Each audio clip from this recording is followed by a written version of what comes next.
안녕하세요. 자기주도력 발전소입니다. 지난번 올려드린 영상, 아이의 자기주도력을 위해 해야 할 것 2가지 잘 보셨나요? 제가 말씀드린 2가지 지적하지 않고 관찰하기 잘 지키고 계신지 모르겠네요. 오늘은 제가 그렇게 생각하게 된 이유에 대해서 말씀드려보고자 합니다. 한 학생의 사례를 통해서 저는 이것을 절실하게 깨달았는데요. 몇 년 전 학교에서 수학 수업이 수준별로 이루어질 때 일이었어요. 이 친구는 중학교 2학년이 되어서 저하고 함께 처음 수학을 공부하게 되었는데요. 제 기억으로 그때 중간 정도 수준의 반이었습니다. 첫 수업 시간부터 이 친구는 눈에 띄었어요. 왜냐하면 맨 앞자리에 와서 앉아 있었거든요.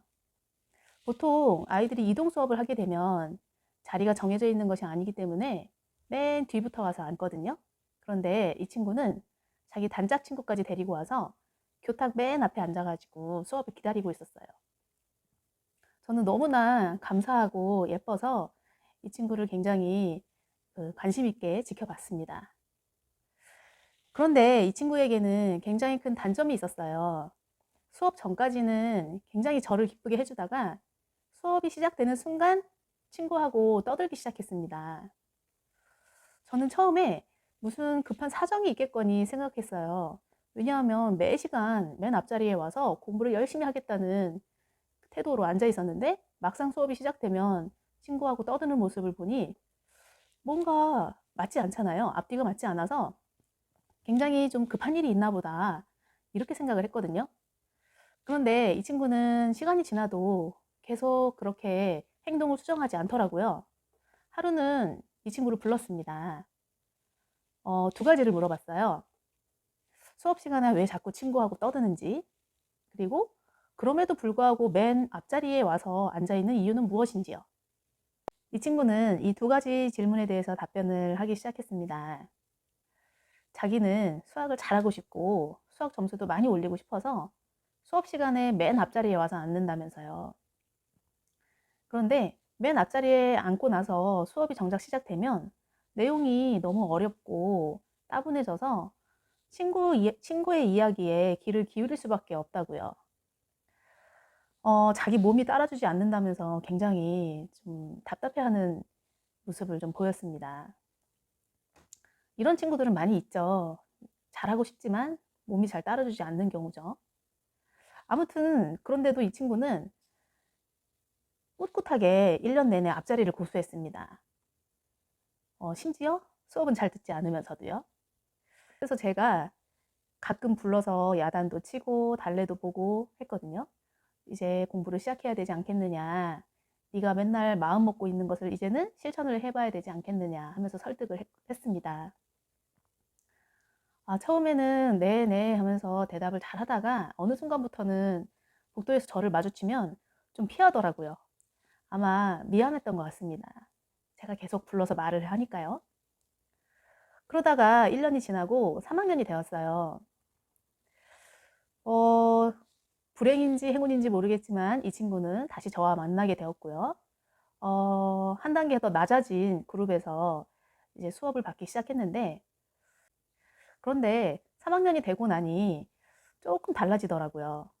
저에게 질문을 하기 시작했다는 겁니다. 아주 기초적인 내용이긴 하지만 이제 수학을 좀 공부해보고 싶다는 마음이 들었다는 게 보이더라고요. 저에게 질문을 하고 공부를 어떻게 하는지에 대해서 물어보길래 사실 좀 학원을 추천해 줬어요. 중학교 1학년 과정부터 너무 좀 기초가 약해서 혼자 하기엔 버거우니 도와줄 수 있는 학원을 찾아서 좀 다녀보고 이렇게 이렇게 공부를 해라 조언도 해줬습니다. 처음에는 아주 쉬운 것을 물어보더니 점차 어려운 것들을 가지고 와서 물어보더라고요. 물론 그 학생 수준에서 말이죠. 그러다가 드디어 첫 시험을 봤습니다. 첫 시험 보고 나서 이 친구의 얼굴이 너무 환해진 거예요. 그래서 점수가 굉장히 많이 올랐구나. 너무 기쁜 마음에 저도 이 친구를 붙들고 물어봤어요. 이번에 시험 잘 봤니? 몇 점이나 올랐니? 이렇게 물어보니까 너무 뜻밖의 대답을 하더라고요.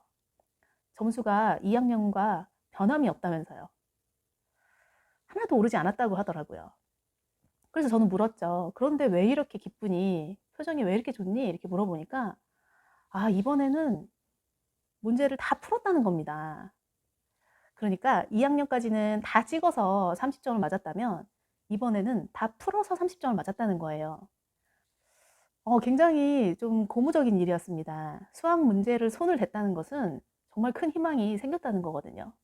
그 뒤로 이 친구는 수학에 흥미를 붙이기 시작해서 정말 눈에서 불이 나오는 것처럼 열심히 공부를 하더라고요. 중3 1년 동안을 거의 뭐 중1, 2, 3 과정을 3년치를 한 번에 공부를 몰아서 하는데, 아, 이렇게 집념이 무섭구나 하는 거를 느낄 수 있을 정도로 아주 열심히였습니다. 물론 그 뒤로 시험 성적은 조금씩이지만 향상되었고요. 더 놀라운 것은 이 친구가 고등학교에 가서입니다. 바로 옆에 있는 고등학교에 진학을 했는데 첫 시험을 보고 와서 저를 일부러 찾아왔더라고요. 감사하다면서요. 그래서 무슨 일이냐 물어봤더니 첫 시험에서 세상에 90점대를 맞았다는 거예요. 고등학교 첫 시험인데. 너무 기쁘더라고요. 그래서 어쩜 그렇게 점수가 금방 오를 수 있었니? 하고 물어봤더니 수학이 너무 재밌어졌다는 겁니다. 그러면서 저한테 너무 감사하다고 인사를 하는 거예요. 그래서 뭐가 제일 감사하니? 라고 물어봤어요. 그랬더니 선생님이 저를 포기하지 않아 주셔서 감사합니다. 라고 하더라고요. 굉장히 좀 부끄러워지면서도 너무 뭉클해졌어요. 제가 한 거라곤 지나가는 아이를 붙들고 한마디씩 해준 거밖에 없었거든요. 제가 심하게 야단을 친 것도 아니고, 뭐, 그 학생만을 위해서 따로 공부를 가르쳐 준 것도 아닌데, 이 친구는 그걸 기억해내면서 그게 본인을 붙든 힘이었다고 말했습니다. 학생이 가고 나서 저는 곰곰이 생각해 봤어요. 이런 친구들은 학교에 굉장히 많거든요. 그러면 저는 어떤 마음으로 학생들을 대해야 할까? 결론은 관심이었습니다. 그리고 기다림이었죠. 이 친구를 1년 넘는 시간 동안 계속 지켜보고 관심을 가지고 있었던 것이 성공으로 이끌었던 것 같습니다. 사실 아이들을 위해서 어른들이 해야 할 것은 많지 않습니다. 그저 관심의 끈을 놓지 않고 꾸준히 지켜봐 주는 것 하나로 아이들은 굉장히 많은 것들을 해내는 것 같습니다.